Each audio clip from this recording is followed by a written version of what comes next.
Muito bem, senhoras e senhores, começando mais um Loucos por Automobilismo, edição número 173, mais conhecida como a edição pós-Grande Prêmio de São Paulo, mais conhecida como a edição pós uma das maiores corridas da história da Fórmula 1, que temos muitas coisas para falar hoje. Eu espero que vocês já tenham recuperado o fôlego, porque vou te falar, que fim de semana, hein, meus amigos? Foi fácil não. Vitória do Lewis Hamilton, a gente vai comentar aqui, porque ainda não acabou. A Mercedes está lá protestando contra a manobra do Verstappen. Enfim, muita coisa para a gente falar. E eu não quero demorar mais nada, porque eu nem tenho palavras para ficar aqui falando tanto dessa corrida. Já vou chamar o grande Adalto, que vai aparecer aqui. Eu fiquei preocupado com o Adalto esse fim de semana, porque uma corrida dessas, né? Mata o velho, né? Deixa o velho com o coração palpitando, assim, né? Grande Bruno Aleixo, grande Fábio Campos e grandes confrades. Realmente a corrida era para matar do coração. Qualquer um, não é só velho. Qualquer um que Mas gosta de Fórmula 1. principalmente Até o a minha velho. mulher assistiu a quarta corrida, que ela falou que ia ver a largada, e assistiu a corrida inteira. Mas como é que um ser humano vê só a largada de uma corrida dessa? Não tem jeito. Se ele se dignar a ver a largada, ele vai vendo até o final, né? Ela foi vendo, foi ver a corrida inteira, vibrou, pulou, foi muito legal, foi muito legal. Olha, a gente estava precisando de uma corrida assim. Há quanto tempo não tinha uma corrida? Temos tido corridas boas, né? Mas como essa, antológica assim, faz tempo, hein? Faz É. tempo. E Essa vai pensar ser que daqui uns 3 anos, você vai dar como corrida clássica. corrida Verdade. clássica. E pensar que há um ano atrás a gente estava aqui discutindo se o Grande Prêmio do Brasil ia ser uma pista lá no Rio de Janeiro que os caras inventaram, né? Que coisa, né? Você Como vê, tem gente que não entende nada de automobilismo aqui no Brasil, né? a pista lá prontinha, né, para Prontinha, uso. né? Para receber a Fórmula 1, E né? os caras fazem uma dessa. Ah, pelo amor de Deus. Muito bem, vamos chamar também o Fábio Campos, já está aqui. Fábio Campos, que esse ano assistiu a Fórmula 1 à distância, né? E aí, Fábio, como é que foi a perspectiva nova de assistir um Grande Prêmio do Brasil depois de tantos anos aí na arquibancada? Oh, foi legal, Bruno. Eu acho que foi interessante. Assim, a gente tem que admitir, né, que tudo na vida tem um tempo, né? Tudo na vida tem o seu período, né? Não é o fim das minhas, digamos assim, do meu comparecimento a Interlagos, mas é legal ver outros. Eu vi aquele setor G lotado e pensei, é legal, que deve ter um monte de gente lá que nunca foi, né? Que estava sedenta para ir, gente que comprou ingresso o ano passado e a corrida foi cancelada. Foi a vez deles, Bruno. Eu confesso para você que eu não compartilho muito dessa visão de maior corrida, épica. Eu acho que a gente teve uma atuação épica de um piloto que conseguiu uma grandeza de um feito que se sobrepõe a alguns detalhes. Mas alguns detalhes que eu acho que devem ser falados, porque uma coisa é o oba-oba, outra coisa é uma análise mais fria.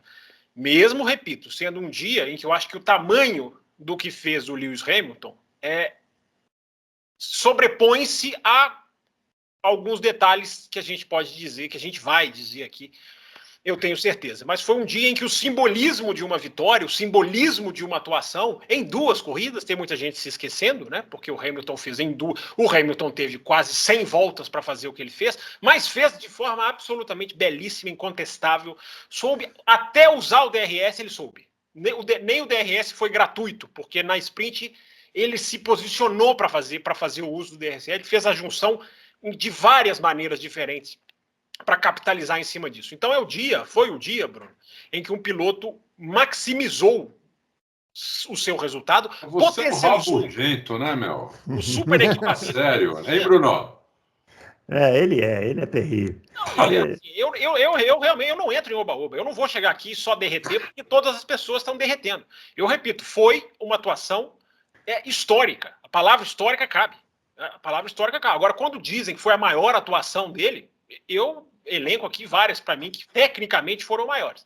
Agora, não quer dizer que, vou falar mais uma vez, que o que ele fez deva ser diminuído por qualquer fator. Fatores têm que ser apontados. Uma Mercedes 25 quilômetros a mais no fim de reta, Ele soube usar tudo isso. Foi belíssimo. Foi belíssima a corrida dele de um campeonato que repito o que falei ontem, é a disputa de campeonato mais intensa que eu já vi na minha vida. Não vejo nenhuma que se compara em intensidade. Uma pode se comparar em rivalidade, outra pode se comparar em quantos anos durou, outra pode ser que teve mais isso, mais aquilo. Duplas que brigaram por campeonato podem ser melhor do que essa, mas intensidade desse jeito eu nunca vi. De dividida de curva com esse número de vezes que a gente viu, com essa questão de não ceder, o outro fecha a porta, passa do limite, não passa do limite, tem comissário. Enfim, Bruno, o campeonato é absolutamente intenso de uma maneira que nós não vamos nos esquecer. Esse campeonato ele já está na história da Fórmula 1 há muito tempo. E o Hamilton entrou para a história da Fórmula 1, mais ainda, se é que já não estava, claro que estava, mas reforçou o seu nome na história. Para terminar, eu fico pensando no vice-campeão do mundo, eu não estou nem pensando no campeão. Qualquer um dos dois que for vice-campeão do mundo será o vice-campeão de se engrandecer mais do que qualquer outro vice-campeão mundial que a gente viu recentemente, porque agora todos têm a sua grandeza, os seus grandes momentos em 2021, independente de quem for ficar com o título. E o campeonato em aberto, né? Eu posso fazer uma correção para o senhor Rabugento aí, não? Fala. A velocidade máxima do Hamilton na corrida no GP de São Paulo, oficial, do site da Fórmula 1 oficial, ele foi o quinto mais rápido, com 333 por hora. Isso no domingo, né? No domingo. E no domingo, o senhor Max Verstappen, 318. A diferença é 15 km por hora. Que já é gigantesca, né? Que na sprint foi maior. 15 km por hora. Então, essa velocidade tem várias explicações. Aliás, explicações que eu estou dando aqui há meses, desde junho, né? Tem várias explicações, é a soma de um monte de coisa e para mim, não tira absolutamente nada do brilho. Foi a melhor corrida da história do Hamilton, da vida do Hamilton, e foi uma das melhores corridas que eu já vi na minha vida. Tá entre as 3, 4 melhores corridas que eu já vi na minha vida. E, assim, de tudo, contando tudo. Não só tecnicamente, como emocionalmente, tem que contar o fator emocional, afinal é esporte, né? Esporte não é ciência, esporte é uma coisa que sem emoção não existe, então nunca pode tirar fora o fator emoção de uma corrida, como de um jogo de futebol, como de qualquer outro esporte, né? Foi muito emocionante tudo que aconteceu. Todos os obstáculos que ele teve que ultrapassar desde a sexta-feira. O final, quando ele pegou a bandeira do Brasil ali no meio da pista, o pódio. Quer dizer, para mim foi um pacote completo. Né? Acho que para mim e para todo mundo, sites ingleses aí também dizendo que foi a maior atuação da vida do Hamilton, contando do kart. Eu vi sites falando, contando do kart. Até hoje foi a maior atuação da história da carreira do Hamilton. Então, eu acho que isso tudo tem que ser levado em consideração. E tem a parte técnica que nós vamos falar aqui também, tudo que a Mercedes fez para proporcionar que o Hamilton conseguisse fazer isso. Ele não fez isso porque ele é mágico e nem porque ele é milagroso, né? Ele fez isso porque ele teve condição, ele teve um carro em condição para fazer. E ele fez. Ele e o Bottas tiveram, né? Os nossos twitters estão aparecendo aqui, o meu @BrunoAleixo80, o do Adalto, @AdaltoRacing, e o do Fábio, @CampusFB. Não se esqueça de se inscrever aqui no canal, dar o joinha no nosso vídeo. E vamos lá, né? Vamos começar a falar desse Grande Prêmio do Brasil. A primeira coisa que aconteceu assim de mais polêmico foi a desclassificação do Hamilton, né? Que acabou ditando aí um pouco do que foi esse fim de semana, né? Que foi por causa da asa móvel lá, que tinha um limite de abertura e parece que o dele passou, né? Quem pode explicar essa questão aí, assim, precisamente, para a gente poder começar? O DRS está fechado e quando você aperta um botão, o piloto ouve lá um som, né, no capacete dele, ele aperta um botão, o DRS abre. Essa abertura aqui não pode passar de 8,5 cm, 85 milímetros. De um lado passou, do outro não. Então, Ela estava torta. Tava torta a asa. Ela estava torta. De um lado passou, do outro não.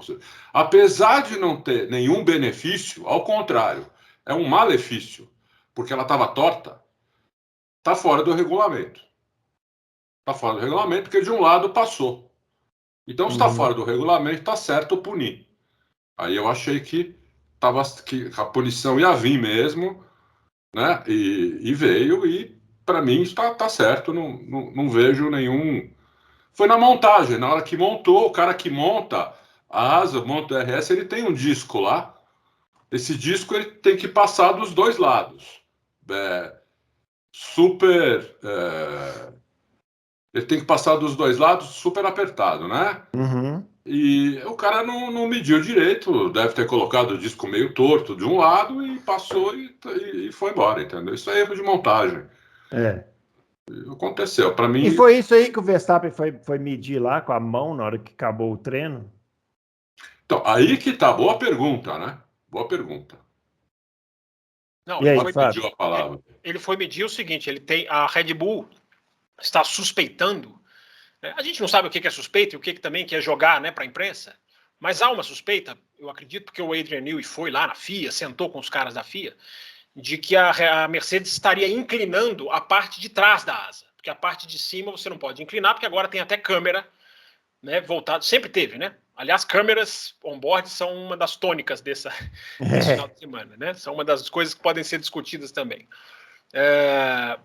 Então, a parte de cima da asa tem até adesivos, hoje, pequenos adesivos, para que justamente a direção de prova possa ter a certeza de que com o carro em movimento, a asa não vai flexionar, porque a Fórmula 1 descobriu uma maneira de flexionar na pista e não flexionar no teste. Então, a Red Bull suspeita de que a parte de trás da asa possa estar fazendo alguma coisa irregular. E o Verstappen foi lá e puxou essa parte de trás da asa. Então, não tem nada a ver com a questão do problema. Né? Eu acho até que ele deu chance. Né? Acho até que a FIA acertou. Acho que a FIA acertou em praticamente tudo esse final de semana, que é uma coisa raríssima. Mas nós vamos discutir isso aí ao longo do programa. A FIA acertou de não punir o Verstappen só porque puniu a Mercedes, para dar uma paridade no campeonato, para parecer isenta, porque o cara tocou numa asa, que é justamente o objeto que levou a punição do rival pelo título mundial.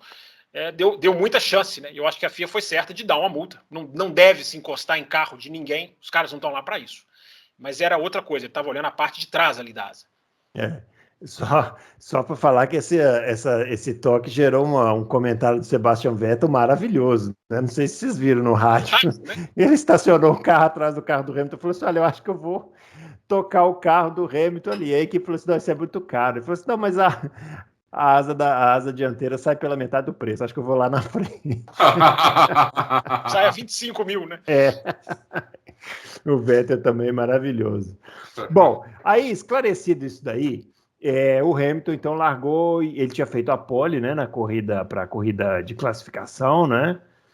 Quer dizer, ele fez a pole, mas a pole mesmo... Explica o que é pole aí pro... ele fez a pole para a corrida de classificação, mas na verdade quem fez a pole no fim de semana foi o Bottas, né, que ganhou a corrida de classificação, né? Enfim. Não, ele fez a pole para a corrida de classificação na sexta-feira. Isso, exatamente. Mas quem vai lá para o livrinho é o Bottas, que ganhou a corrida de classificação e fez a pole para a corrida principal, né? É isso aí. E aí o Hamilton nessa corrida de sábado, né, corrida de classificação, ele já começou daquele jeito, né? Porque ele saiu de último e foi passando todo mundo, né? Foi nessa que ele passou o Tsunoda por fora no Laranjinha ou foi na de domingo? Eu já me perdi, porque foram tantas ultrapassagens. No sábado ele fez 15 ultrapassagens em 24 voltas. Aí que tá, né?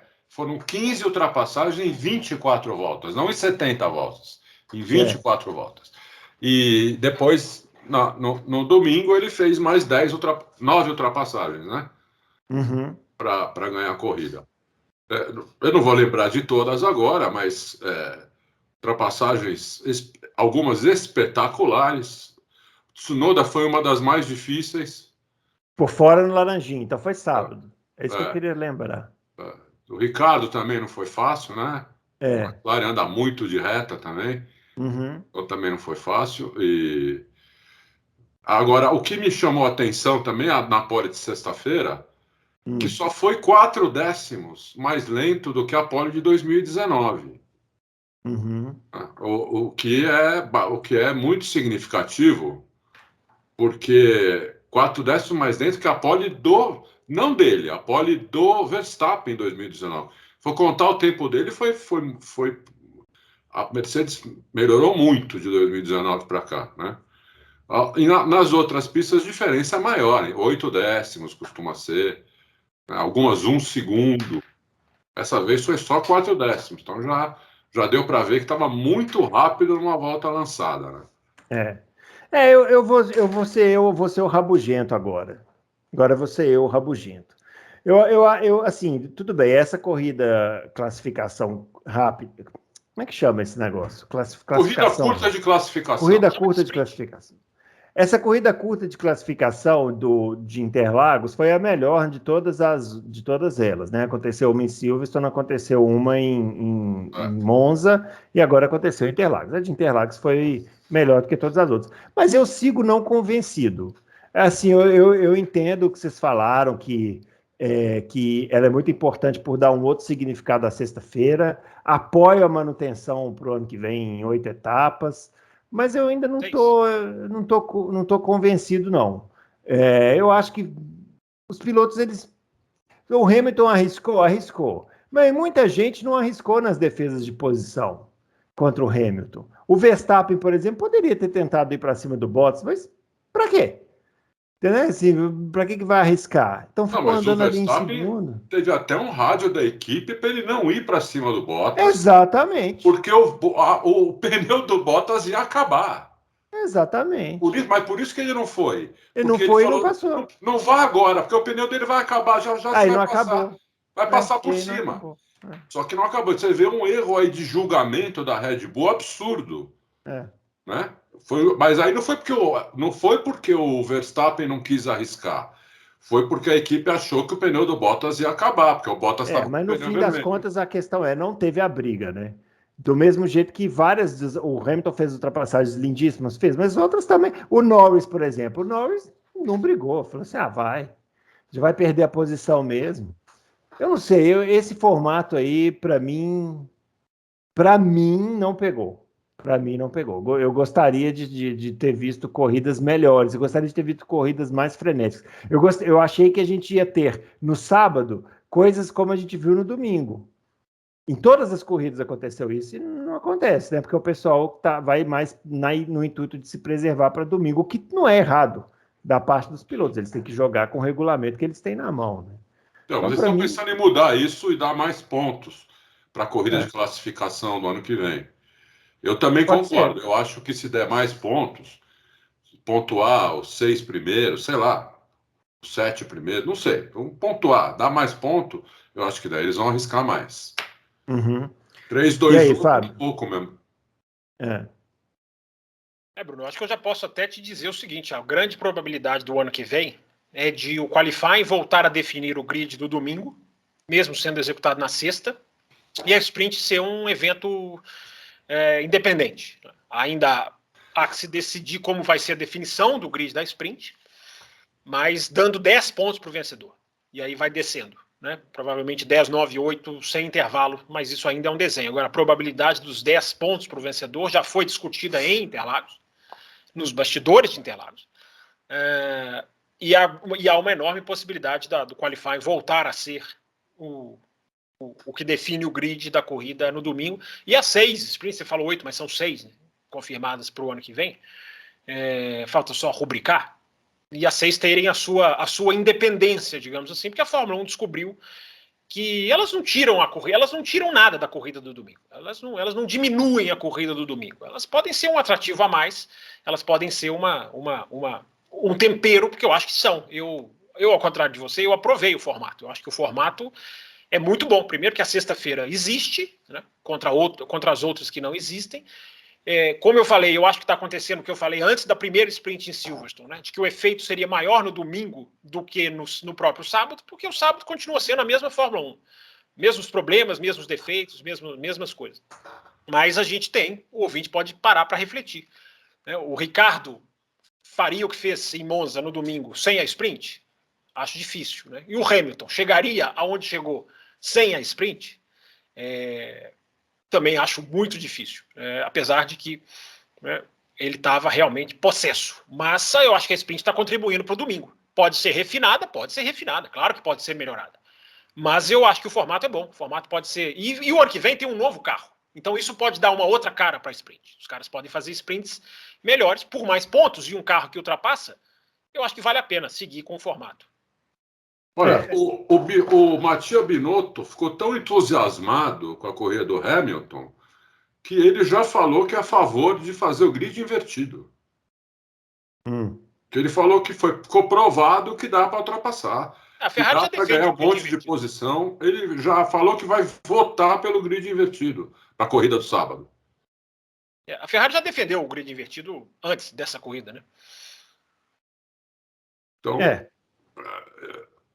eu acho que foi muito legal. Bom, vamos para o domingo, né? Aquele domingo maravilhoso de sol em Interlagos. De tarde eu fui no shopping aqui, precisava comprar umas coisas para o Francisco. Aí estava vendo o pessoal chegar do autódromo, todo mundo queimado, todo com a cara vermelha.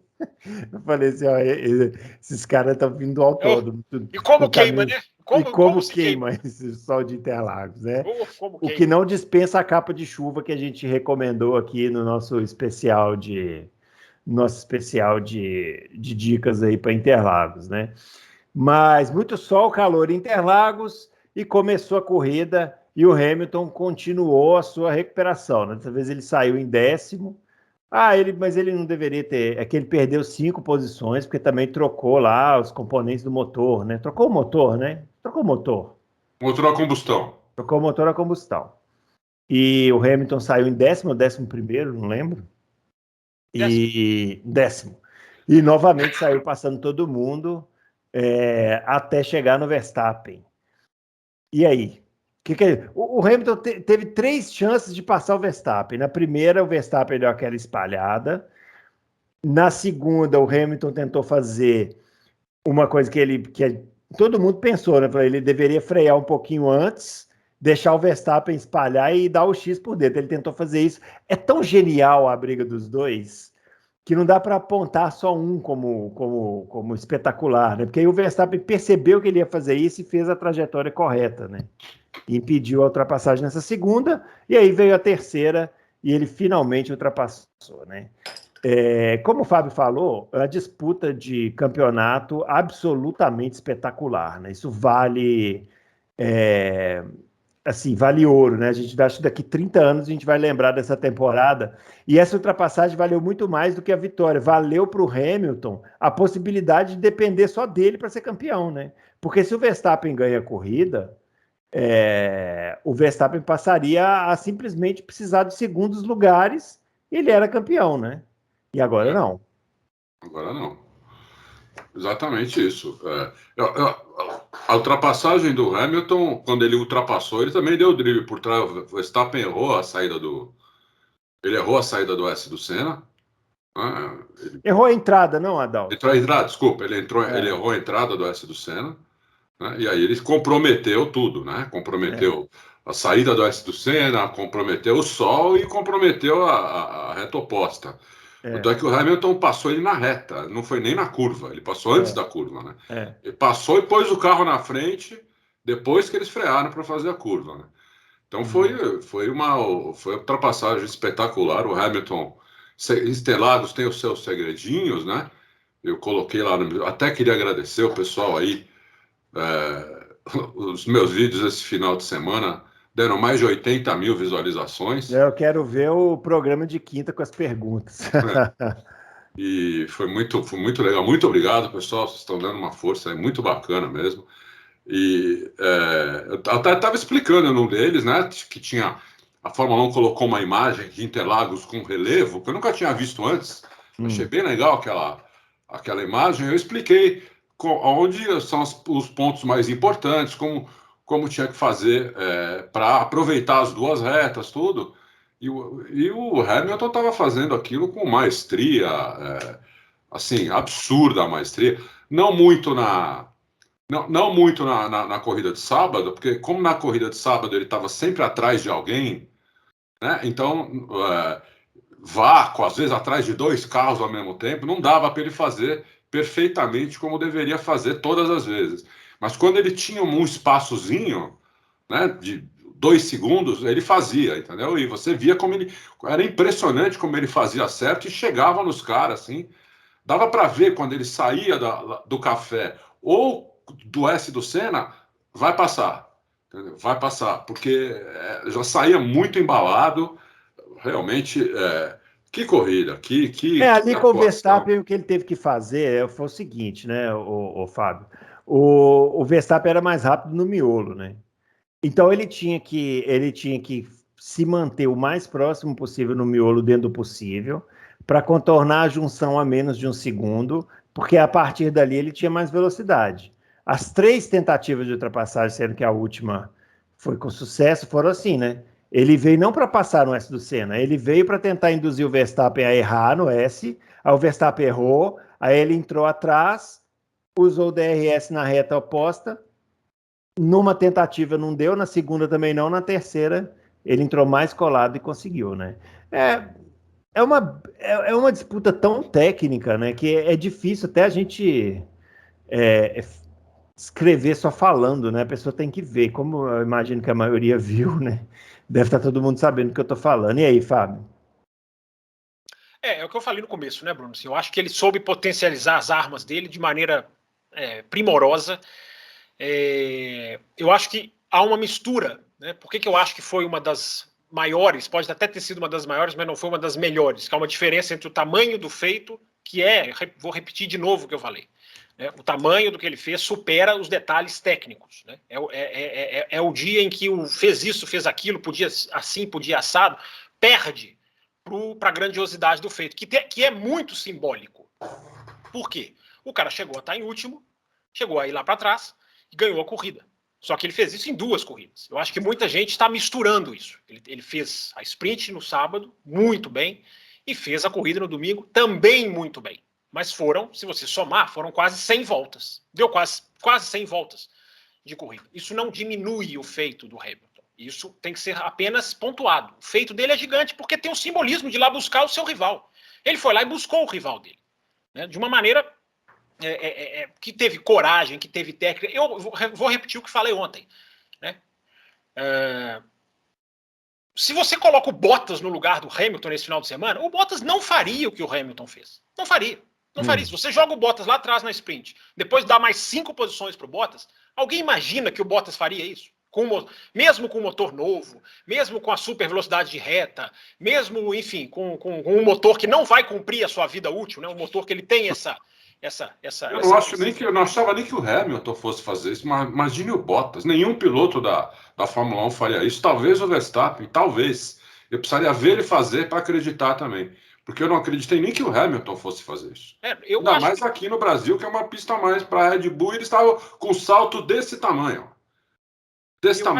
Eu acho que quem foi a Interlagos, né? O Bruno abriu o programa me perguntando, quem foi a Interlagos viu algo especial, saiu, tenho certeza, com os olhos brilhando. Foi algo brilhante, foi um privilégio. O cara que maximizou, né? Porque o Hamilton tem essa capacidade que o Vettel não tem, por exemplo, para citar de ganhar vindo de trás. O Vettel nunca ganhou uma corrida que ele saiu atrás de quarto, que ele saiu o quarto para trás, nunca venceu. O Hamilton tem as suas vitórias, que para mim, eu não acho que isso tem a ver com... Isso é análise, gente, isso é análise que eu faço. Querem confundir isso com outra coisa? Eu acho que a vitória da Hungria foi tão grande quanto... Da Turquia, melhor dizendo, no ano passado, foi tão grande quanto essa. Eu acho que a vitória de Hockenheim, vindo de 14º, foi maior do que essa. O que não significa dizer que essa vitória não foi grande.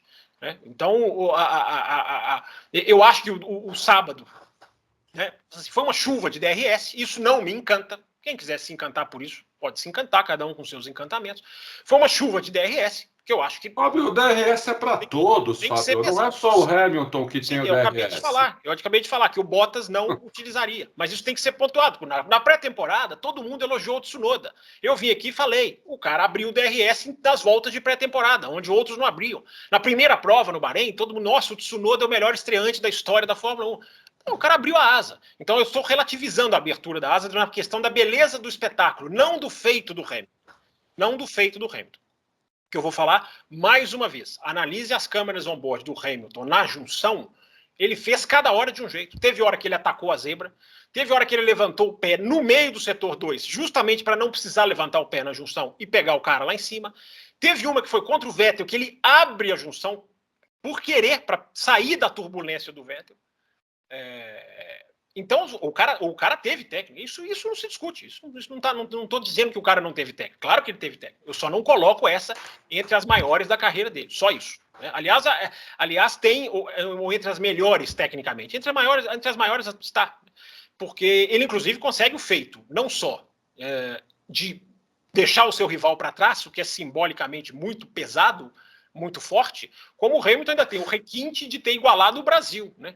Em 101 Exatamente. vitórias. Ele igualou o total do Brasil. Né? O Brasil tem 101 vitórias e o Hamilton tem 101 vitórias. Não é nenhum demérito para o Brasil ser alcançado por um piloto. Não, 101 vitórias do Brasil são gigantescas, grandiosas. Mas o Hamilton também tem uma carreira de vitórias grandiosas. Agora, Bruno, você quer que a gente já entra na questão da manobra, ali dos comissários, ou a gente tem mais pauta para cumprir? Aí? Não, vamos lá, porque é a principal agora, é isso aí, né? Temos que falar, porque hoje todo mundo viu aí a câmera on-board do Verstappen, né? E já está a maior discussão, né? A Mercedes apresentou um protesto, porque na hora da corrida não tinha a câmera on-board, né? Não mostraram a câmera on-board. E agora ela veio. Mas assim, não sei se vocês perceberam, mas tem uma imagem que mostra de frente que já dava para ver que o Verstappen espalhou. Né? Não precisava de câmera on-board, né? Assim, a câmera on-board apenas confirmou que ele espalhou para caramba. Eu não estou dizendo que ele tinha que ser punido, hein? Atenção, não estou dizendo que ele tinha que ser punido. Mas que espalhou, estava defendendo a posição, espalhou. Espalharam os dois, foram para fora da pista. Né? Não vai passar por fora, entendeu? Estou falando isso aqui desde Silverstone. Não vai passar por fora. Nenhum dos dois vai passar o outro por fora. Né? É lógico que ele espalhou. Ele errou um pouco porque ele freou tão dentro. Ele freou muito dentro, né? Ele freou tão dentro para não deixar o Hamilton fazer por fora que ele acabou perdendo também a curva. Mas isso aí foi um erro. Agora, ele ter espalhado é absolutamente normal, né? Ele ter espalhado, como o Hamilton espalhou agora nos Estados Unidos. Primeira curva, largou, espalhou, o Verstappen teve que fazer por fora da pista. Como em Silverstone, que o Verstappen não percebeu. Aí o Hamilton percebeu, o Hamilton sabia que não ia passar. Porque se o Hamilton não soubesse disso, ia bater. Né? Ele sabia que o Verstappen ia espalhar. Por isso que ele tirou o carro, senão, né? Ele viu que o Verstappen ia espalhar.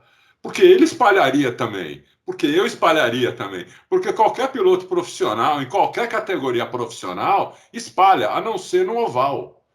No oval não espalha. Né? A não ser, ou também quando é seu companheiro de equipe, né? Você não vai querer jogar o cara para fora da pista. A não ser que vocês estejam disputando o título, que já aconteceu também, nós já vimos isso. Né? Ou então algum outro piloto que não esteja também disputando o título, seja um chegado seu. Vamos dizer, é uma cortesia, né? Uma ultrapassagem por fora é quase uma cortesia no automobilismo profissional, fora oval. Oval não, porque oval pode matar, provavelmente os dois vão bater. Né? Mas no resto, numa pista mista, tudo, é quase uma cortesia, entendeu? Você vai esperar que um faça cortesia para o outro? Não vai fazer. Né? Então está muito certo a FIA de não punir, entendeu? Muito certo. Essa câmera, eu concordo com você, essa câmera on-board não mostrou nada demais, não mostrou nada diferente. Na hora tinha a câmera on-board, só que estava virada para trás. Aliás, é um saco isso. A câmera da Red Bull fica demais virada para trás. Né? Você tem que ver 300 voltas do Verstappen para conseguir ver 2, 3 voltas inteiras com a câmera virada para frente. Né? Está sempre virada para trás. Então, mas não teve, para mim, essa câmera não, concordo com você, não teve nada de diferente. E está certo de não punir. E a Mercedes está certa de encher o saco, porque a Red Bull não para de encher o saco desde o primeiro dia. Então a Mercedes tem que ir lá encher o saco também. Mas não vai dar nada, não vai acontecer nada, a não ser que a FIA enlouqueça, não vai acontecer nada e vamos domingo agora tem corrida de novo. E aí, Fábio? Bom, Bruno, eu acho assim, eu vou ser bem sincero com você. Eu não cheguei a uma conclusão definitiva de se deveria punir ou não. Eu vou chegar no mesmo lugar que vocês, mas passando por uma outra curva, ou contornando a curva de outra maneira, para pegar uma alusão que tem muito a ver. Eu também disse isso ontem, né, sem ver a câmera on board. Eu queria muito ver a câmera on board, disse isso no podcast ontem, e a câmera on board veio hoje. Né, porque as câmeras... as câmeras estão lá, né? Acho até que demorou muito, 48 horas para aparecer. Porque se ela não vai para a transmissão, né? Uma das primeiras coisas que eu foi correr lá na F1 TV, botar na câmera on board do carro do Verstappen para ver. Mas a câmera muda, né? A câmera tá virada para frente na hora que ele entra na reta. Aí eu acho que tem um diretor ali, não sei se deveria ter um diretor de câmera on board, né? Acho que a Fórmula 1 já tem tecnologia suficiente para você clicar. Você quer ver a câmera virada para frente ou você quer ver a câmera virada para trás? Mas as imagens estão sempre lá. É feito um download, para quem não sabe, é feito um download depois da corrida, que aí se tira tudo.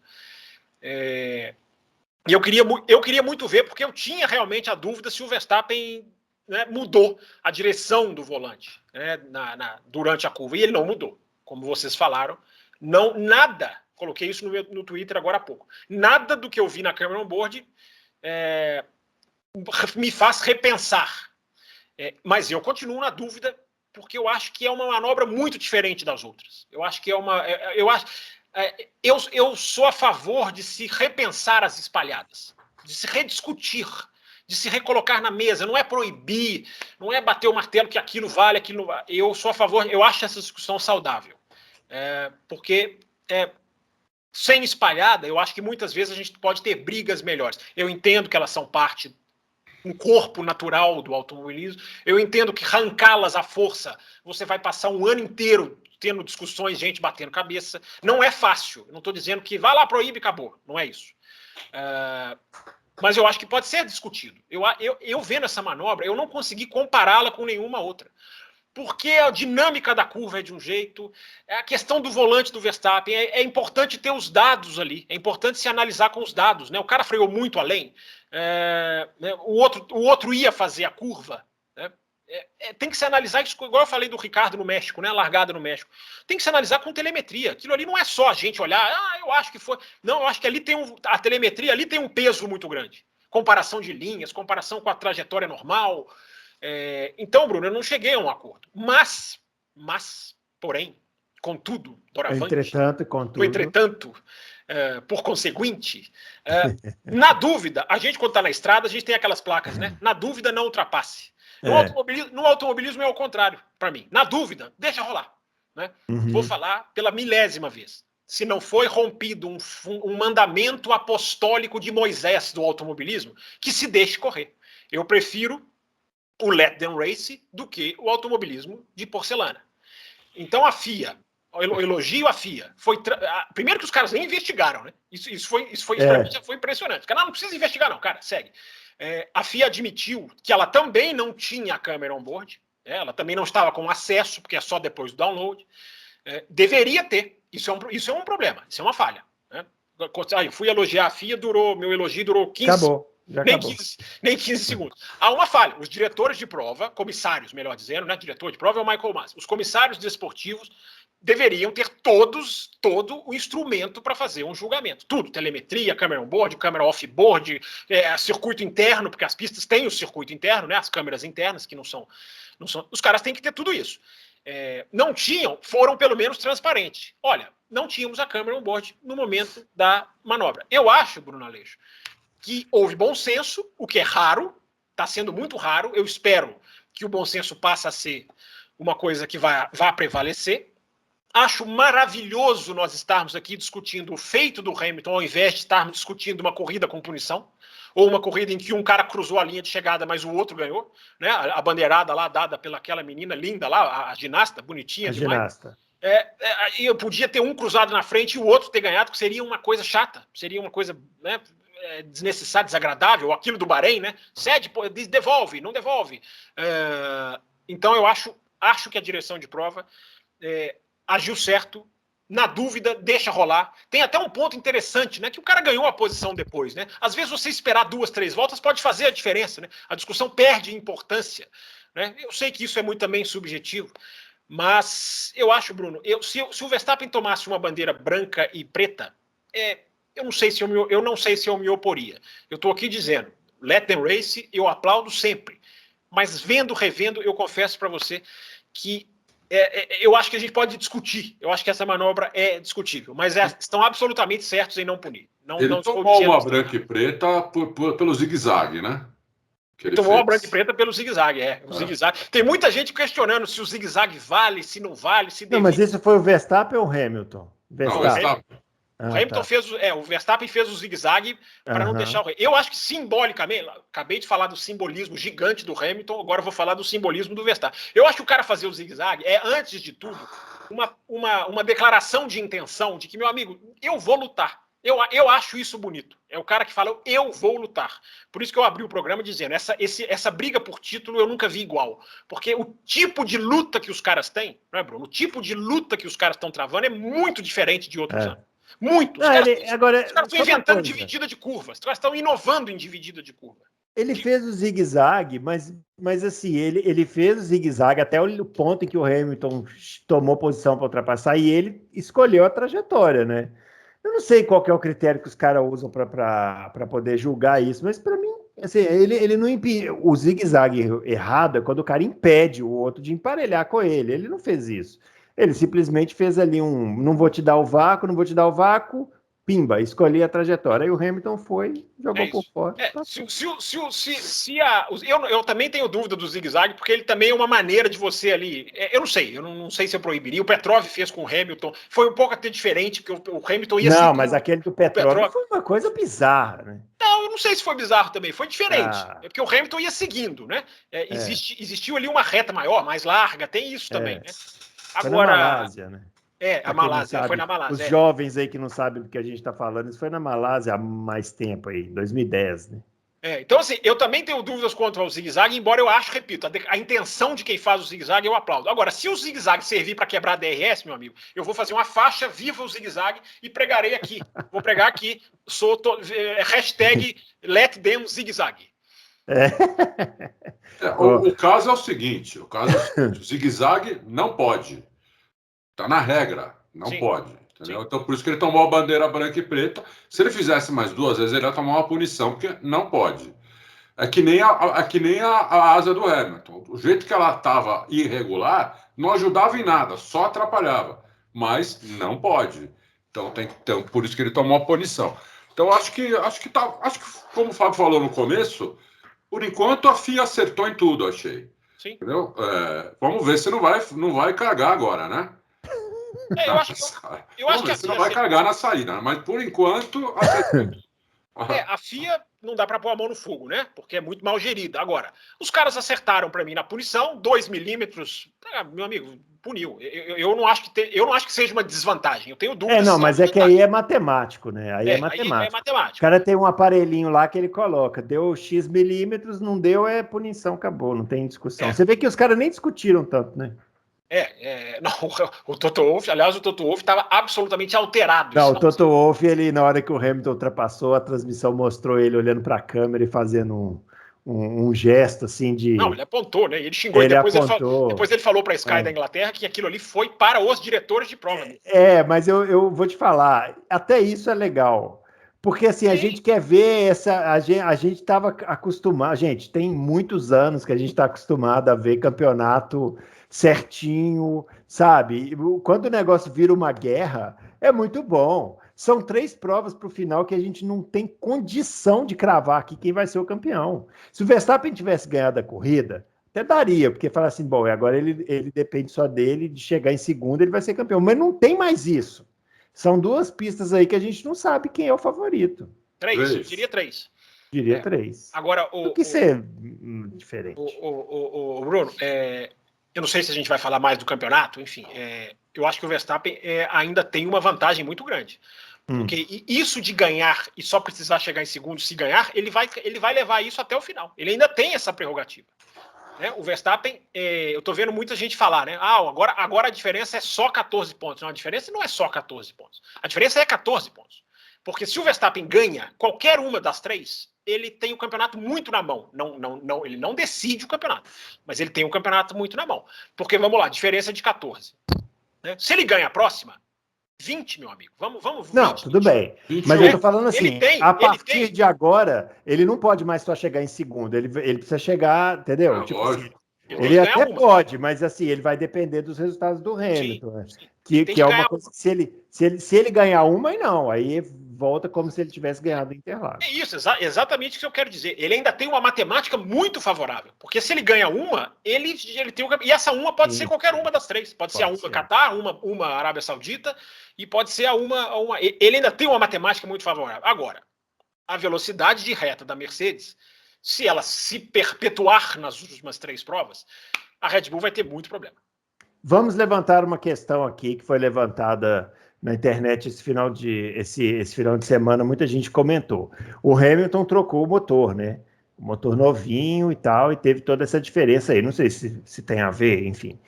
Mas a pergunta é, será que o Verstappen não está defasado? Não teria a Red Bull que pensar então numa troca? E aí? O Christian Horner, Bruno, o Adalto sumiu aqui para mim, não sei se ele chamou ou não, ele desapareceu aqui da minha tela. Aqui para mim está aparecendo. Tá aí? Tá. Aqui para mim está aparecendo e não chamou. Está esperando a hora dele de falar. O Christian Horner, Bruno, ele falou uma coisa que, se for verdade, e tudo indica que é, porque eu me lembro aqui do Grande Prêmio do Azerbaijão, lá em Baku, que eu me lembro que cheguei aqui no Loucos e falei, gente, é impressionante, todo mundo com um motor novo, a Red Bull ainda com o velho, a Honda ainda com o antigo, entre aspas, e a Honda botando potência em cima dos caras. Então eu tendo a acreditar nisso que o Horner falou, que eu vou dizer aqui agora, de que o motor Honda perde 1/10 entre o seu início de vida e o seu fim de vida, entre a sua estreia e a sua 7ª, 8ª corrida, porque os motores são projetados para isso, né? Andar 7, 8 corridas. A Mercedes perde mais. A Mercedes tem um problema, né, já era sabido, mas assumido nesse final de semana pelo próprio Toto Wolff, que é o problema de desgaste, degradação. Ele vai piorando à medida em que a vida útil dele vai sendo passada. Então era muito natural que ele tivesse essa super força. Né? Tem uma coisa que eu até coloquei no meu Twitter no sábado, Bruno. A Sky Sports sincronizou os 2 carros na reta principal, né, saindo lá da junção, sincronizou Verstappen e Hamilton ali na linha que detecta o DRS. Sincronizou as imagens e soltou, para comparar a reta. Né? E é impressionante como a Mercedes tem uma leve vantagem até a linha de abertura do DRS. Eles pausam. Eu coloquei essas imagens, printei essas imagens, coloquei lá no meu Twitter, para quem quiser ver. Ela chega na hora do DRS com a Mercedes um pouquinho em vantagem. Meu amigo, na hora que abre o DRS, é pulverizada. A Red Bull é pulverizada. Eu cronometrei. Existem 6 segundos entre a linha de abertura do DRS e a linha de chegada. Mais ou menos 6 segundos. Quando eles chegam na linha de chegada, tem 1,5 carro, se bobear 2 carros de vantagem. Isso é outra categoria. Por isso que eu estou colocando essas coisas, né, na discussão lá do Hamilton. É outra categoria. E depois a Sky fez a mesma coisa com o Bottas. E o Hamilton não é tão assintosa, mas há uma diferença muito grande do Hamilton para o Bottas também. Então, Bruno, o motor novo faz diferença. Fez muita diferença. Para mim, ele fez diferença enorme. Esses 25 quilômetros, que não é no domingo, é no sábado, ele se transforma em outra categoria. É outra categoria. Agora, aí fica a pergunta. Essa vantagem ela vai diminuir porque a vida do motor, digamos assim, vai caindo o motor Mercedes. E em Abu Dhabi? Quando chegar em Abu Dhabi, será que esse motor vai estar tinindo ou eles vão ter que baixar muito o giro para poder segurar? Mas a questão toda é essa, Bruno. O motor novo fez muita diferença, mas e aí? Até quando vai esse novo motor na capacidade aceitável? E aí, Adalto, traga respostas. Ele vai até Abu Dhabi. Os motores são feitos para durar 7, 8 corridas. Esse motor a combustão do Hamilton é para durar 4. Mas e o defeito? Não é para durar nem 4,5, é para durar 4. Mas e o defeito? Hã?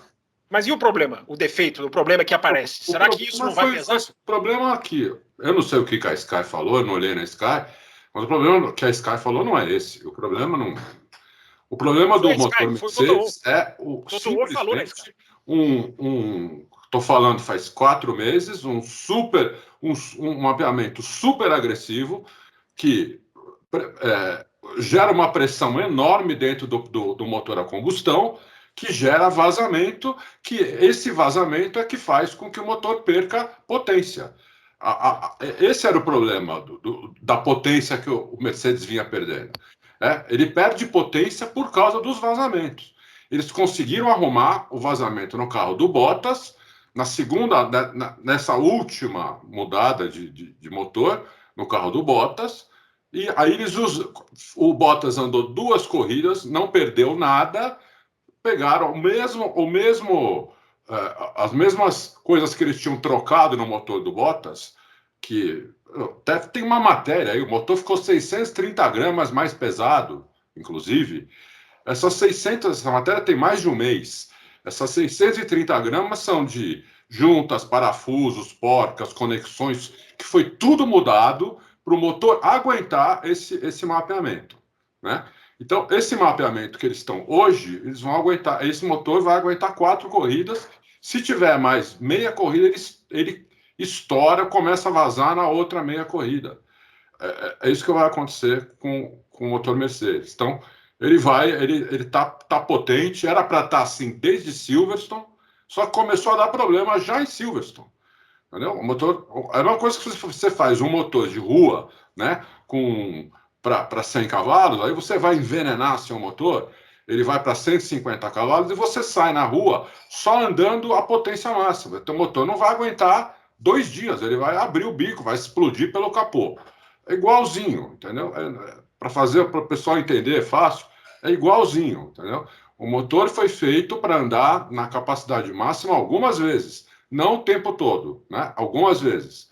Se você passa ele a colocá-lo em capacidade máxima o tempo todo, ele simplesmente não aguenta, né? Então ele começou a quebrar por causa disso, por causa de vazamento. Não é só quebrar, começou a perder potência e quebrar, né? Por causa de vazamento. Eles conseguiram arrumar e agora não vai mais ter. Eles acham que não vai mais ter isso, porque o Bottas fez 2 corridas com 0 vazamento, 0 problema, 0 nada, entendeu?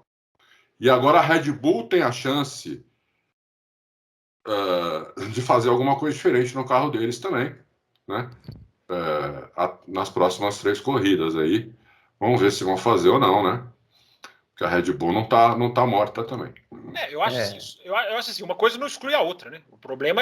Esse problema pode estar aparecendo, vamos lá, porque se eu disse que a Sky falou, eu coloquei mal. Quem falou foi o Toto Wolff no microfone da Sky, depois o Christian Horner confirmou, tanto que ele fala do 1/10 da Honda, e depois até o Verstappen falou.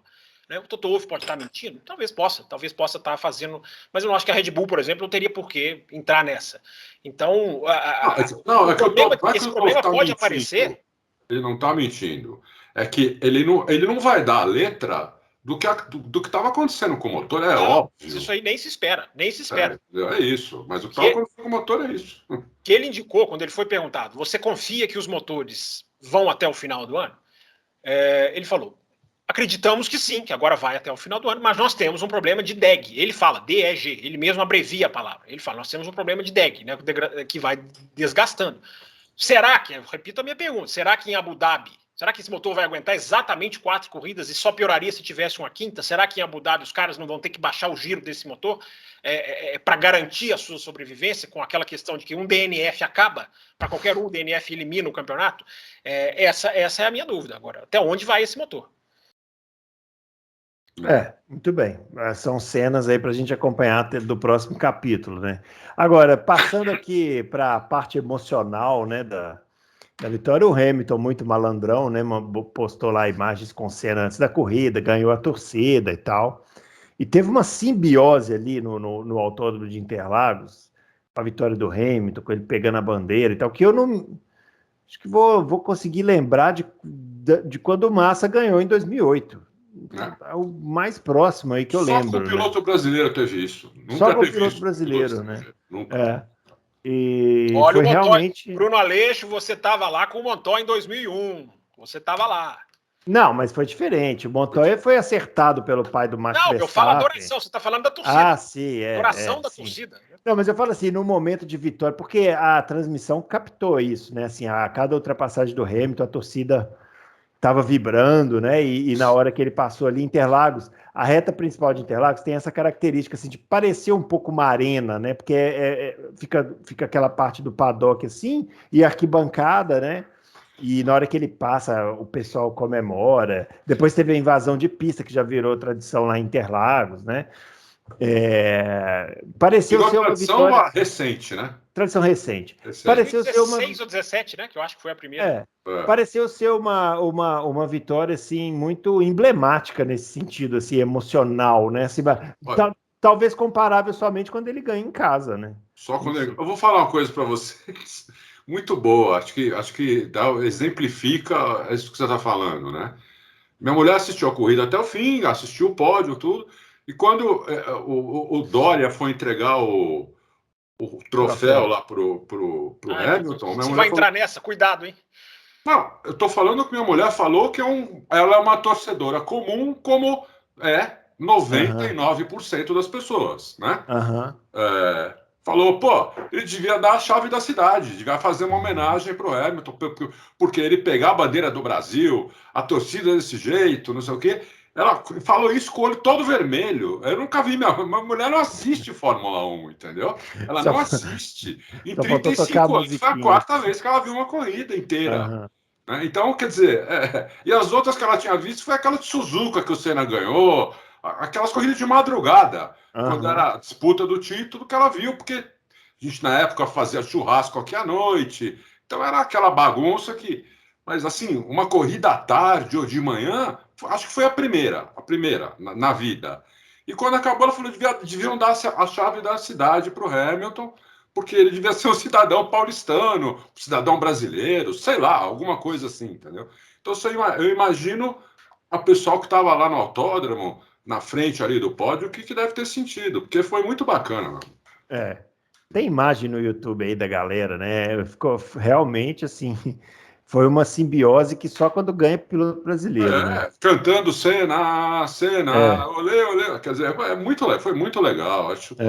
Isso no esporte não podia tem preço. Tanto isso reavivar o esporte no país, né? Sei lá. Já que a gente não tem piloto brasileiro, quem sabe então com um piloto inglês, né, que se identifica com o automobilismo brasileiro? Não, estou viajando aqui, né? Obviamente que não acho que isso vai acontecer, mas bem que podia, né? Se identifica muito. O Fábio lembrou uma coisa legal do Montoya. O Montoya dizia que a corrida no Brasil, o GP do Brasil, era a corrida de casa dele. E tinha muito colombiano, viu, Adalto? Eu me lembro de muito colombiano na arquibancada. Mas mesmo os brasileiros, quando ele ganhou em 2004, 2005, foi uma festa também. Né? E tinha brasileiro no grid. Né? E foi uma festa também. Então, eu acho bacana isso. O esporte tem que transcender essas coisas, né? Não pode... Né? Só porque o cara... acho que se o Verstappen tivesse feito o que o Hamilton fez... no sábado e no domingo, né? Porque eu somo as duas coisas. Eu acho que ele ia ter essa festa para ele também, entendeu? Talvez nem tanto, porque não sei se ele ia pegar a bandeira do Brasil, mas eu acho que ia ter uma festa bacana para ele também. Eu acho que o brasileiro está começando a gostar mais do esporte. Né? Lógico, sempre tem aquela já nós vamos falar que tem resultados disso aí para falar. Sempre tem aquela meia dúzia fanática, né? Se tem na política, imagina no resto, né?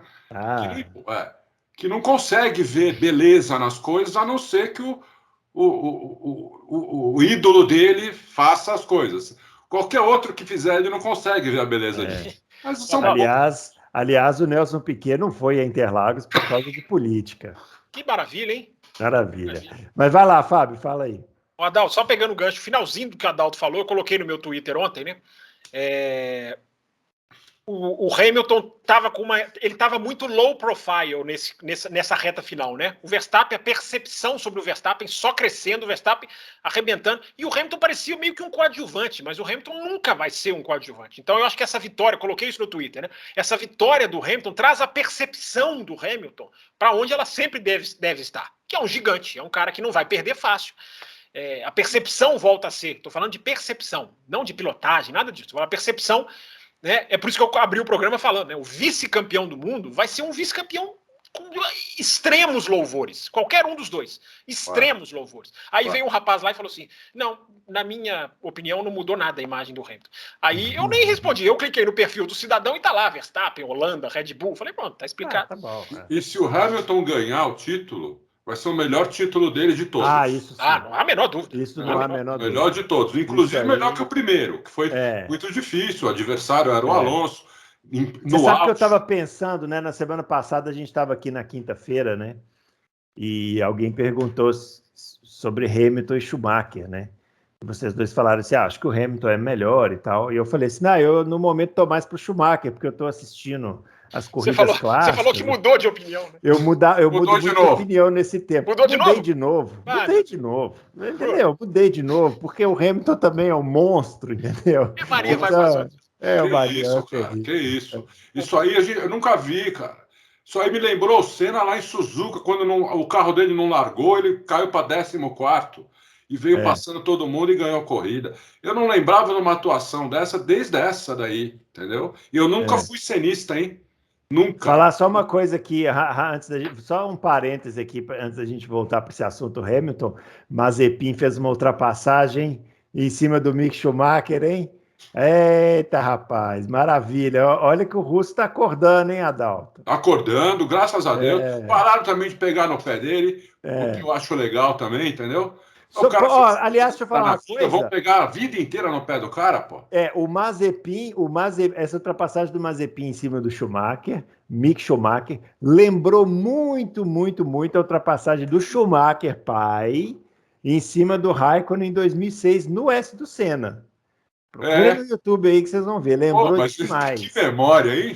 Lembrou demais. Uma HD grande, hein, seu Bruno? Aqui jovenzinho ainda, né? Quero ver quando chegar na minha idade como é que vai estar esse HD. Você vai ver. Eu acho que a manobra foi legal mesmo, e eu acho que o Mazepin tem que ser analisado pelo que faz na pista, embora nessa paciência de vocês com filhos de dono, eu não tenho muito, não. Eu acho que filhos de dono tem que ser mais e principalmente porque a gente está vivendo hoje, né, dia 16 de novembro de 2021, um dia, para mim, muito triste para a história da Fórmula 1, que foi um dia que oficializou o dinheiro sobrepondo ao talento, né? O dia em que se oficializou lá o chinês, que é um chinês mais ou menos para baixo, mediano para baixo, quase fraco, em nome de um cara que é arrebentando o campeonato de Fórmula 2, 36 pontos na frente dele, ganha todos os campeonatos, o cara não tem chance na Fórmula 1, tem a sua carreira comprometida, sim, porque a gente não sabe daqui a um ano se ele vai ter chance, né? Ele depende do Alonso ir mal. Para ele, olha, é muito fácil a vida do Piastri, né? Ele depende do Alonso ir mal, o Alonso não querer mais, porque senão ele não tem lugar. O Alonso ir para a Red Bull. Porque o Ocon tem contrato até 2024, né? Não se esqueçam que o contrato do Ocon, obviamente, tem cláusula de saída para os dois lados. Não se esqueçam disso. E outra, eu não sei se vocês viram meus vídeos esse final de semana, eu entreguei mais 2 para Deus. Porque eu tinha entregado 2 e Deus deu um jeito neles. Eu tinha entregado o Ricardo e o Pérez para Deus, e Deus deu um jeito neles e eles melhoraram pra caramba, né? Foi Deus, não tem a menor dúvida. E nem falamos da ultrapassagem do Pérez sobre o Hamilton, né? Com um acerto diferente do Verstappen. Sim. Né? Sim. O Pérez chegando a 327 na reta, 10 quilômetros a mais do que o Sr. Verstappen, né? Com o mesmo carro, com o mesmo motor, só que com outro acerto. Né? Então, vamos, apesar da Mercedes ter feito um super acerto, ter um motor novo, ter a suspensão de 2 estágios, evidentemente que o acerto do Verstappen era para privilegiar o setor 2, né? Porque ele foi ridiculamente só o 17º mais veloz, né?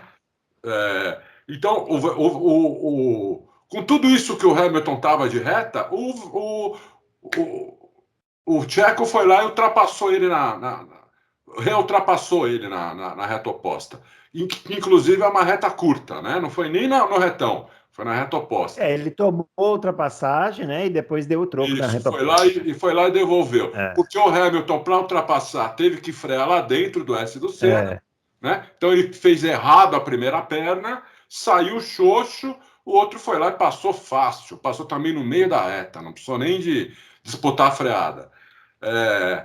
Então tem isso também, né, que a gente não falou, mas tem que levar em consideração.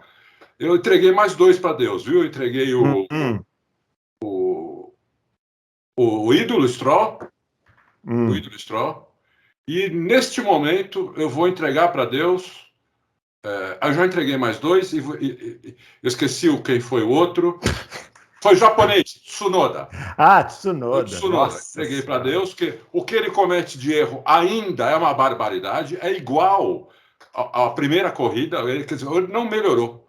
Né? Porque você tem que ele dar. Ele falou que não gosta de Interlagos, né? Você tem que dar Quando o cara chega na Fórmula 1, você não pode avaliar o cara pela primeira, segunda, terceira corrida. Igual a gente falou aqui, né? Você tem que esperar o cara vai pegando a mão. A Fórmula 1 é muito diferente dos outros, né? A gente já viu pilotos aí detonarem em todas as categorias de base, sentar no Fórmula 1 e não fazer nada. E já vimos ao contrário também. Bom, o seu Tsunoda continua igual. Ele continua cometendo os mesmos erros, nos mesmos lugares. É impressionante como ele é ansioso, como ele quer acelerar antes, como ele gasta o pneu, como a traseira escapa em tudo quanto é saída de curva, porque ele quer acelerar antes, como ele quer frear muito dentro, sai morto na reta. Impressionante o que ele erra. Então entreguei ele para Deus e o ídolo também. E não vou entregar para Deus porque esse não merece, mas vou falar uma coisa para vocês. Esquece o Alonso. O Alonso desceu de prateleira, né? Então, faltam só 3 corridas para acabar. O Alonso não é mais o mesmo, nem perto do que ele era. Nem perto do que ele era. E o Alonso não ganha mais título, a não ser que ele tenha um carro dominante. Tem que ser dominante. Mas essa aí tava fácil. Essa aí a gente cantou essa pedra aqui que o Alonso. Dominante. Não, eu ainda tinha esperança. Ah, ele teve um momento bom esse ano. A gente até comentou aqui. Mas eu acho que ele desceu 2 prateleiras, Bruno. Entendi. Tá bom. Acho que ele desceu 2 prateleiras. Está hoje o nível médio da Fórmula 1 ali. Estão sendo muito imediatistas. Ele está fazendo um bom ano. Ele caiu nas últimas provas, mas ele está fazendo um bom ano. Acho que o Alonso está mal assim, não é o Alonso. O cara tem um show lá no. Para mim não é mais, não. Não, cada um tem sua impressão. Para mim não é mais, não. Eu não estou falando que ele é o mesmo Alonso. Não estou falando que ele é o mesmo Alonso, mas eu não vejo assim esse piloto que não vai ganhar nada. Eu acho que se der um carro ali igual contra Hamilton e Verstappen, eu ainda vejo o cara tirando. Não acho que ele vai superar os dois, talvez não, mas eu acho que ele tira alguma coisa sim. Eu acho que ele não é um cara que faz diferença. Por isso o problema na carreira do Piastri, que ele vai depender agora mais do Alonso do que do Ocon, porque performances à parte, no frio da lei, digamos assim, do contrato, o Ocon tem até 2024.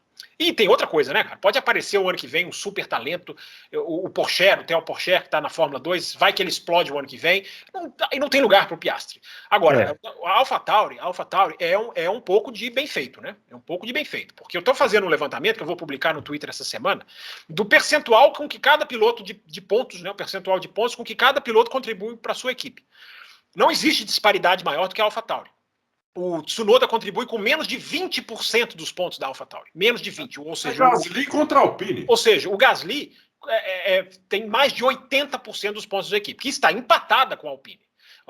Ou seja, né, por conseguinte, doravante, se a Toro Rosso não tivesse cedido lá, a Toro Rosso não, a AlphaTauri, Honda, tá bom, põe aqui o seu piloto que você quer, e tivesse mantido, por exemplo, o Kvyat, que é um cara que não tem muito sal, mas é um cara que está ali fazendo o seu trabalho, a AlphaTauri, que está empatada com a Alpine, estaria praticamente garantida como quinta colocada. Porque só o Gasly sozinho contra a Alpine está empatado neste momento. Acho até que vai ganhar, porque acho que a AlphaTauri é mais carro que a Alpine hoje. Acho até que a AlphaTauri pode terminar na frente.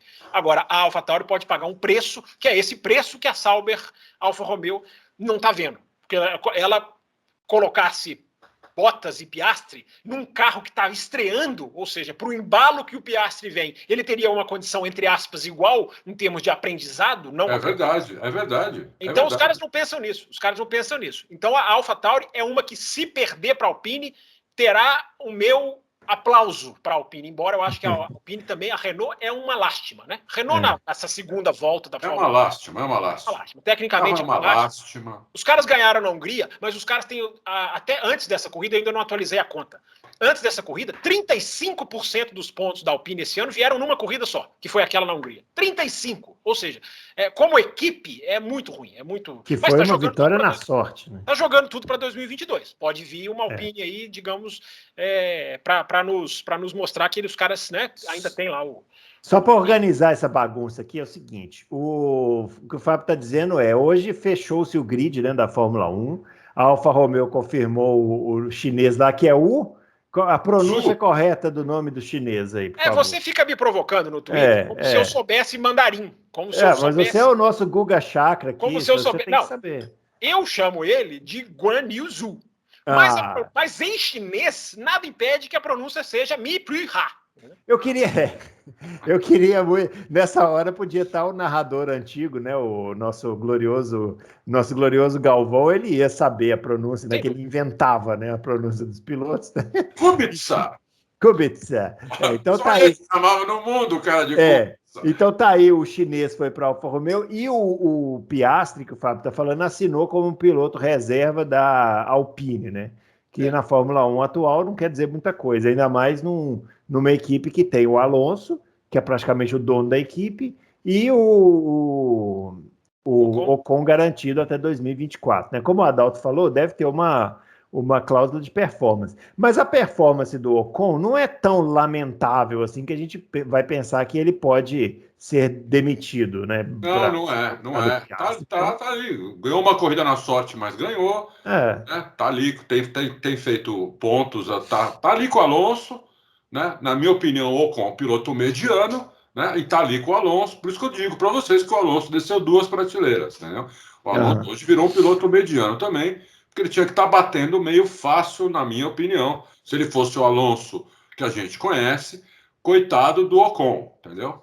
Então, eu acho que ele desceu 2 prateleiras. Agora, eu acho que o Ocon, rapidinho, Bruno, eu acho que o Ocon é um exemplo do perigo do Piastri, né? Porque o Ocon, ele, para mim, na minha opinião, ele era um piloto na Force Indy e nunca mais voltou a ser, quando voltou para a Renault, quando ficou aquele um ano parado. Então, o que me faz ser muito crítico é cortar o embalo de um cara que ganhou a Fórmula 4, ganhou a Fórmula 3, vai ganhar, tem tudo para ganhar, não acabou ainda, mas tem tudo para ganhar a Fórmula 2. Esse embalo faz muita diferença. Leclerc não teve o seu embalo cortado. Russell não teve o seu embalo de títulos cortados. É lamentável. Eu acho que o dia de hoje é lamentável porque a Fórmula 1, mais uma vez, deixou claro, né? Dinheiro fala muito mais alto do que talento. Devia ser, eu até entendo o equilíbrio, dinheiro versus talento. Não o que aconteceu hoje. O dinheiro não pode obliterar o talento, como aconteceu hoje. Agora, só para a gente caminhando para o final aqui, a briga de Ferrari e McLaren, parece que a Ferrari já abriu bastante agora, né? Acho que já está meio que a Ferrari se destacando, né? Sim, ficou difícil agora para a McLaren, não lembro agora quantos pontos, mas já... 30 ou 31, eu acho. Tá difícil mesmo. Não sei se acabou, mas tá prática. Eu acho que a Ferrari tá com uma mão inteira no P3, entendeu? Já pegou o P3 com uma mão, falta pôr a outra. E o curioso é que eu não fiz essa conta, mas eu acho que a Ferrari marcou 18 pontos nas últimas 3 corridas. 18, 18, 18. Eu posso estar errado, eu não conferi, mas a impressão que eu tenho aqui de cabeça com essa contagem, né, não busca. É difícil. Bom, eu queria fazer uma menção aqui, num fim de semana em que aconteceu tanta coisa, a transmissão da TV brasileira, né, a Band, que foi, assim, eu classifico como histórica. Para mim foi histórico. Eu acho que o trabalho que eles fizeram esse final de semana foi uma coisa espetacular. Desde a sexta-feira, eles ficaram ao vivo a maior parte do tempo, com profissionais em loco, transmitiram corrida da Porsche, colocaram o Rubens Barrichello para poder comentar, fizeram grid walk, matérias especiais. Foi bem o Rubinho, Bruno? Eu gosto muito do Rubinho comentando, né? Ele chama atenção para coisas que a gente não percebe. Isso que você falou dos traçados do Hamilton, ele falou durante a transmissão. Ele até brincou, falou assim, dia 3 tem corrida de Stock Car, eu vou testar esse traçado ali na saída do S. O que ele fazia no Pinheirinho era visível, no Pinheirinho, né? Saía da pista, ele saía da linha, fazia por fora para não ficar atrás do cara da frente. Mas o que eu ia dizer, Adalto, é que eu acho que a gente tem que exaltar a transmissão, porque eu não me lembro da gente ter uma transmissão desse nível, com essa qualidade de Fórmula 1 nos últimos, sei lá, 30 anos. Não me lembro. E assim, foram premiados porque um resultado extraordinário para a Fórmula 1, para todos nós. Primeiro na audiência. Eles ficaram em primeiro lugar.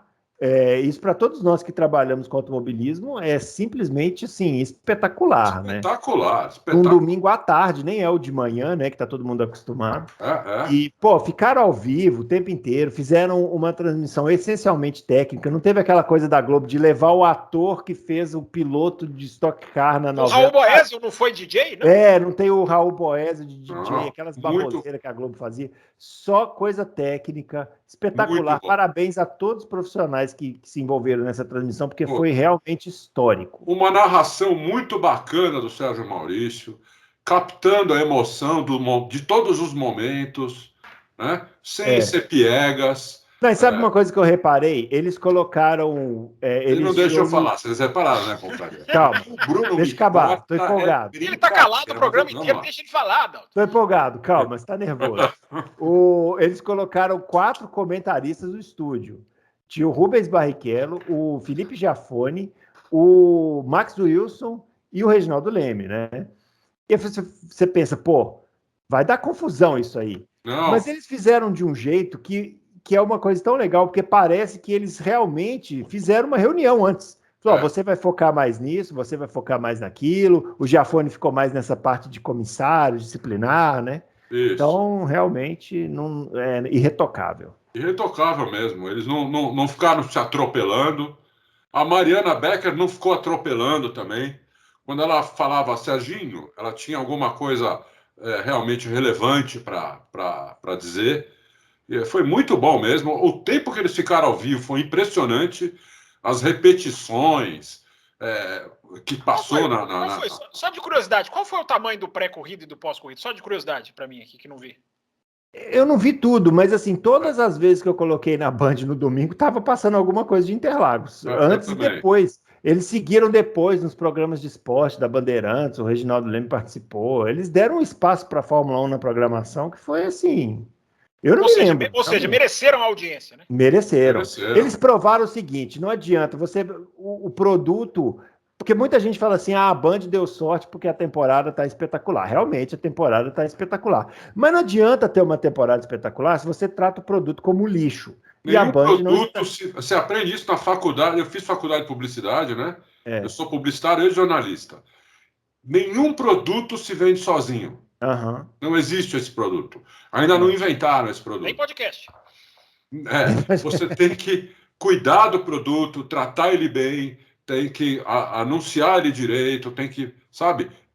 O produto sozinho não vai. E a Globo tratava a Fórmula 1 como um produto B, né? Que qualquer coisa que tinha não passava a Fórmula 1 e começava a transmissão um minuto antes e acabava antes do pódio. Então, tratava mal o produto, não vendia o produto e por isso que se ferrou. Agora, duas coisinhas rapidinhas, né? Primeiro, assim, legal estar ouvindo isso. O Will Bueno falou ontem também sobre isso, elogiando. Tomara que isso se mantenha, né? Porque existe sempre o fator novidade, enfim. Com 5 anos de transmissão, se tiverem mantendo isso, será sensacional, né? Agora, eu fico pensando também, né? Os caras da Globo olhando um para o outro e falam assim, que campeonato que nós deixamos de passar. Que campeonato, na hora que a gente vende essa porcaria, depois de 79 anos, o campeonato explode. Que coisa impressionante. Mas a Globo já teve... Os caras deram uma sorte também, né? A Globo já teve à sua disposição bons campeonatos. O de 2012, por exemplo, que foi decidido aqui em Interlagos na última corrida. Você não viu nem metade do que a Band fez esse fim de semana. Nem metade. Eles passaram a corrida da Porsche. Imagina uma coisa dessa. Me contaram que levaram o Toto Wolff na cabine, e levar o Toto Wolff na cabine é uma demonstração de interesse do esporte, né? Isso não, eu vi hoje no Twitter, não sei de quem, talvez tenha sido do Reginaldo Leme. Eles ainda têm material gravado que não foi exibido, entrevista com o Lando Norris. O Hamilton falou em português, falou em português. A Mariana Becker fez uma entrevista exclusiva com o Hamilton. O Hamilton falou algumas frases em português. Quer dizer, coisas que você nunca viu na Globo, entendeu? É o que o Bruno falou, eles levavam ator de novela lá, uma coisa bizonha, bizarra. Ridículo. Falta de respeito com o espectador. Exatamente. O espectador merece respeito. Se o espectador recebe respeito, ele devolve audiência. Olha que frase bonita, hein? Ô, Bruno, que frase foi bonita mesmo. Peraí, você vai até repetir. Peraí, você vai repetir a frase. Não esquece, não, você vai repetir a frase. Só um parênteses. Eu me lembro de uma corrida de Stock Car que levaram lá um ator que estava fazendo um piloto de Stock Car na novela, aí ficava filmando ele, aí o carro dele virou safety car. E eu pensando assim, gente, montaram um box lá assim, para fazer a novela, e eu pensando assim, meu Deus, isso não é para mim mesmo. Uma papagaiada. Então, não tivemos nada disso. Como é que é a frase? O que eu falei, mas já esqueci. Esqueceu, é muito velho. Ele é muito já esqueci, velho. Mas foi uma frase boa aí. Espectador que recebe respeito devolve audiência. O editor, nosso editor, coloca um replay. Pela primeira vez na história do Loucos, pega o replay, recorta e cola a frase do... Muito bem. É isso, pessoal. A gente tem, olha, tem tanta coisa para falar ainda, mas eu acho que o programa de quinta-feira vai ter perguntas, né? Inclusive, né? Esse final de semana, o senhor Valentino Rossi escolheu esse final de semana para poder se aposentar, né? Péssima escolha, né? Péssima escolha, porque Péssima escolha. não teremos como comentar aqui, porque foi impossível ver, né? Já que teve. Mas vamos comentar. Depois Tem a gente fala, né? Vocês assistiram? Calma, gente, a gente vai assistir, é porque não dá tempo de assistir tudo, né? É isso aí. A gente depois, numa outra edição, agora a gente tem. A Fórmula 1 não vai deixar a gente respirar, né? Porque agora a gente já tem Qatar. Esse Grande Prêmio do Brasil era para mastigar, né? Seria legal mastigar mais uma semaninha. Mas também é bom ver os caras de novo na pista do Qatar, onde eu acho que ninguém vai frear. Só na curva 6 e olhe lá em baixa velocidade. Tirem o freio do carro. Ó, mas tem uma reta muito grande, hein? Se a Mercedes estiver nesse mecanismo afinado. Porque tem uma coisa, né, gente? Em Austin é muito mais difícil para eles refinarem o mecanismo de cair, né? De cair, estolar, porque a Austin tem muita curva, muito S de alta. Então você não pode deixar o carro cair no S de alta, senão você joga tudo. Então você tem que jogar mais para cima a sua linha. Em Interlagos, não. Curva de Interlagos, as curvas de baixa são curvas de baixa. Então foi muito efetivo em Interlagos. Agora veio o Qatar com uma super reta para a gente ver aí o que essa Mercedes vai fazer. Muito bem, pessoal. É isso, ó. Para o programa de quinta-feira, eu recomendo você que mande sua pergunta cedo, porque eu acho que a gente vai ter muitas perguntas e talvez a gente tenha que dar uma fechadinha lá na página para poder dar tempo de atender todo mundo, né? Porque ainda sobrou coisa para falar, mas não adianta, a gente não tem tempo de falar de tudo. Perguntas do YouTube, vocês continuam não aceitando, ditadores que são. Não dá. Não tem condição. Entra na página, entra na Twitter, página. Nada. Às vezes o cara faz uma pergunta no Twitter, eu falo, por favor, faz lá na página. Isso, deixa de ser preguiçoso, entra na página lá e faz a pergunta.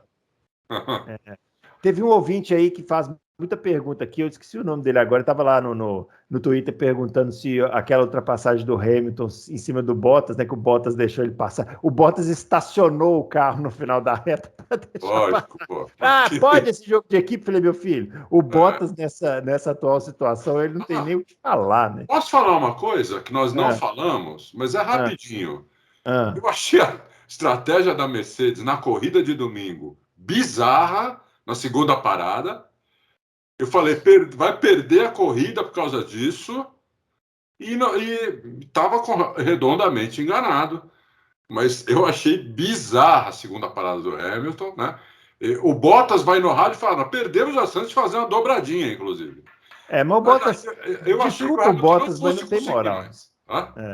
O Bottas não tem moral para falar isso. Eu vi esse rádio dele, mas assim, Bottas, baixa Bottas. Mas eu achei bizarro. Deu certo, beleza. Eu estava errado, mas, pô, tô confessando aqui, achei errada. Uma última coisa, então, também, Bruno, já que nós estamos na prorrogação. Interlagos é impressionante, né? Interlagos tem alguma coisa diferente. Interlagos é uma pista que tem que se registrar, né? Ela não tem a história de Spa, de Monza, de Silverstone, mas eu acho que ela tem um lugar de que não pode sair da Fórmula 1, se não pela história, pela qualidade, né? Interlagos é impressionante como tem a capacidade de a Fórmula 1 brilha em Interlagos. Existe um casamento ali, qual o carro que for, qual o sistema de pilotagem que for. Enfim, tenho certeza que 2022 vai ser igual. Então, só esse registro, né? Porque lá, um ano atrás, estourava o tal autódromo do Rio de Janeiro, muita gente caindo nessa. E eu me lembro que perguntei no Twitter, não tem ninguém preocupado com a qualidade da corrida? Tá aí. Eu acho que a qualidade da corrida é o mais importante. Interlagos, mais uma vez, mostrou o tamanho que tem. É isso aí. Interlagos tem essa... O Fábio, eu concordo 100% com o que o Fábio falou. Interlagos tem ela tem a vantagem de ter sido construída não com compasso, né? Ela foi construída conforme o relevo dela. Então, ela não tem a Interlagos não tem nenhuma área que é completamente reta. Ela só tem subida e descida.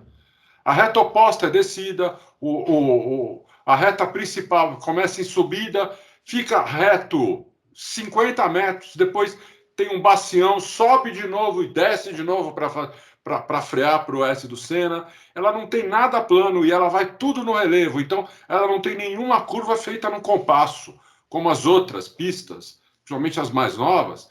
Você tem muita curva igual, né? No Interlagos não tem uma curva igual. São todas curvas que lembram estrada mesmo, né? Você vê aquilo, parece estar numa estrada mesmo. E isso acho que ajuda muito. Muito bem, é isso aí, pessoal. A gente volta então na quinta-feira com mais um Loucos pro Automobilismo. Não se esqueça de mandar sua pergunta. Não se esqueça também de deixar o joinha no nosso vídeo, de curtir aqui o nosso trabalho, compartilhar, se inscrever no canal. E é isso. A gente volta na próxima quinta-feira, então, com mais Loucos pro Automobilismo, respondendo as perguntas dos nossos queridos amigos aí, confrades, beleza? Um abraço e até lá.